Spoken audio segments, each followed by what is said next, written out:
Arkadaşlar merhaba. Bugünkü videomuzun konusu kedilerimiz bizimle uyumak istiyor. Bu sağlıklı mı, zararlı mı, faydası var mı, faydaları nelerdir, zararları nelerdir? Bunları sağlık açısından ve genel anlamda irdelemeye çalışacağız.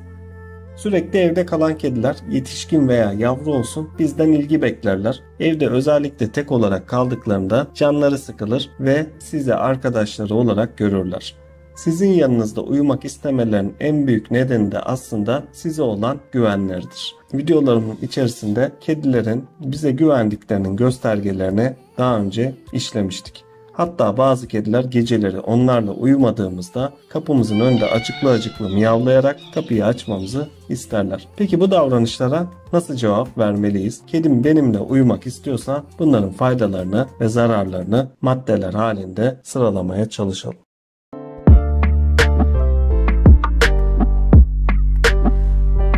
İlk kısımla başlayalım. Kediyle uyumanın faydaları kısmıyla başlayalım ve videonun içeriğinde kendimin de nasıl bir yol izlediğimden de yorumlarımla bahsedeceğim.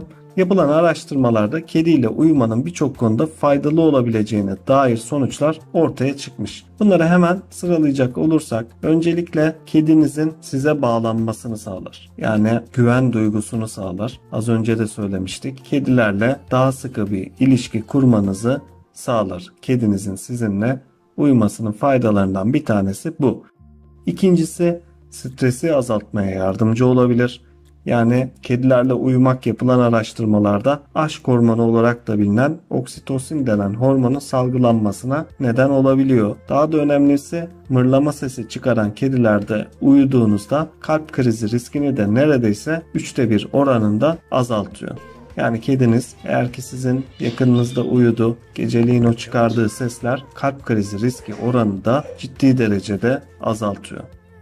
Bir diğeri vücut sıcaklığı dengesini sağlıyor kedilerle uyuduğunuzda. Yani kedilerin vücut ısısı bizden daha yüksek. Bu hafif sıcaklık farkı uykuyu çok daha rahat hale getirebiliyor. Kediniz de sizden aldığı sıcaklığı çok seviyor. Kediler bildiğiniz üzere sıcak ortamlarda, sıcak yerlerde olmayı severler. Bu da diğer faydası olarak söyleyebileceğimiz bir madde. Bir diğeri kediyle uyumanın faydalarından uyumamıza yardımcı oluyor. Dikkat ederseniz hasta olduğumuz dönemlerde kediler bizimle daha fazla uyumak istiyorlar. Bununla ilgili aslında net bir bilimsel çalışma görmedim ama ben bu şekilde olduğunu düşünüyorum. Özellikle kedilerin mırıltıları, sıcaklıkları daha rahat uykuya dalmamıza yardımcı oluyor. Yani bu mırıltı tıpkı bir ninni gibi. Kürklü yapıları da battaniye gibi düşünebilirsiniz. Ve kediler özellikle hasta olduğumuzda bizim yanımızda daha fazla vakit geçiriyorlar. Bu da aslında bir nevi bizi rahatlatıyor diyebiliriz. Geceleri uyumamızda bize rahatlık veriyor olarak söyleyebiliriz. Bir diğer maddemiz faydaları açısından kendimizi güvende hissetmemizi sağlar. Hani biz dedik ya kediler kendini güvende hisseder dedik. Ama sonuçta bizim için de kediyle uyumak güvende hissetmemizi sağlayabilir. Mesela aynı köpekler gibi kediler de gaz kaçağı gibi olumsuz durumlarda bize göre daha rahat hissediyorlar ve sahiplerini de uyandırabiliyorlar. Aynı şekilde depremlerde de belki videolarda görmüşsünüzdür. Benimkiler çok aldırmadı gerçi ama bazı kediler daha öncesinden haberdar da olabiliyorlar. Ve kediyle uyumak özellikle evde tek başınaysanız size de güven verecektir. Kediyle uyumanın zararları neler peki? Faydalarından bahsettik. Özellikle kedi uyumanın zararları ciddi bir şekilde düşünülmeli ve ona göre karar verilmelidir. Her ne kadar kediler insanlar için bir mutluluk kaynağı olsalar da yapıları gereği geceleri daha aktif olmaları bizde olumsuz bir takım durumlar oluşturabilir. Hemen kediyle uyumanın zararlarını da bölümlere ayıracak olursak öncelikle bebeklerle uyuması konusunda biraz konuşalım. Bu durum çocuğunuzun yapısına göre değişse de ben bilhassa 7 yaşından küçük çocukları kediler açısından bebek olarak nitelendiriyorum. Genel olarak çünkü 7 yaşından küçük çocuklar kedilere nasıl davranacakları hususunu bilemezler ve bu da olumsuz durumlarla karşılaşmamıza neden olabilir. Bu nedenle ben kediniz isterse çok sakin bir kedi olsa bile bebeklerle kedilerin uyumasını doğru bulmuyorum. Bununla ilgili birkaç sebebi de şu şekilde söyleyebilirim. Kedi uyurken bebeğinizin göğsüne veya yüzüne yatabilir. Çünkü o kısımlar biraz daha sıcaktır. Kediler de sıcak ortamı severler. Bu da istemsizce kedinizin bebeği boğmasına bile neden olabilir. Ayrıca bebeğinizin yaptığı ani hareketlerde kediniz irkilebilir, korkabilir ve tırmalama, ısırma gibi ciddi olumsuzluklarla karşılaşılabilir. Bu ve benzeri gerekçelerle kedinizle bebeğinizin bir arada uyumasını tavsiye etmem. Bu konuda keskin çizgiler çekerek kedinizi alıştırmamak en etkili yöntem olduğunu düşünüyorum. Peki yetişkin kediler açısından hemen çocuklarla alakalı, bebeklerle alakalı kısmı söyledik. Yetişkinlerle alakalı zararlar neler olabilir? Konuyu da birkaç açıdan değerlendirebiliriz. Yine aynı bebeklerde olduğu gibi yetişkinlerde de geceleri kediyle uyurken tırmalama ve ısırılma gibi riskler bulunabilir. Özellikle kedileriniz ayak ucunuzda uyurken her hareketinizde ayağınıza zıplayabilirler. Bu nedenle biraz daha gövde kısmınıza yakın uyumayı tercih edebilirler. Bu sizin açınızdan da daha iyi olacaktır. Peki sağlık açısından neler var? Sağlık açısından bir takım faydalarını söyledik. Zararları var mı? Öncelikle kedinizin düzenli olarak kontrollerini yaptırmanız gerekir ve sokağa çıkıp içeri giriyorsa tüm canlılarda olduğu gibi bazı paraziter, mikrobiyal ve viral hastalıkları getirme riski mevcut. Bir de yüksek düzeyde kedi alerjiniz bulunuyorsa kediyle uyumak sizin için bir risk oluşturabilir. Çünkü kediler tüy dökebilirler, derilerinde de döküntü oluşabilir. Düzenli olarak parazit aşılarını yaptırmanızda fayda vardır.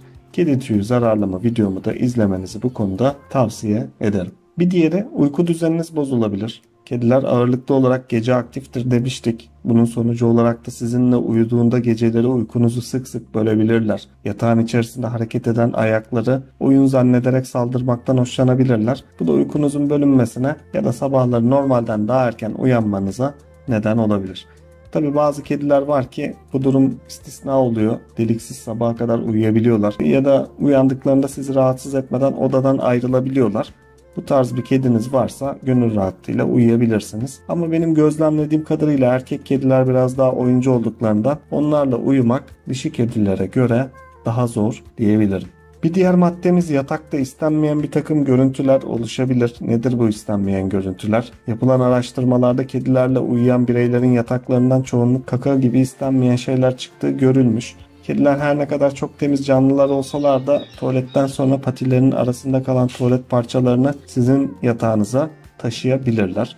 Bunu da kediyle uyumanın zararlarından biri olarak söyleyebiliriz. Bir de yatak yumuşak olduğundan çok nadir de olsa bazı kediler kum gibi görerek yataklara tuvaletlerini yapma huyu da edinebilirler.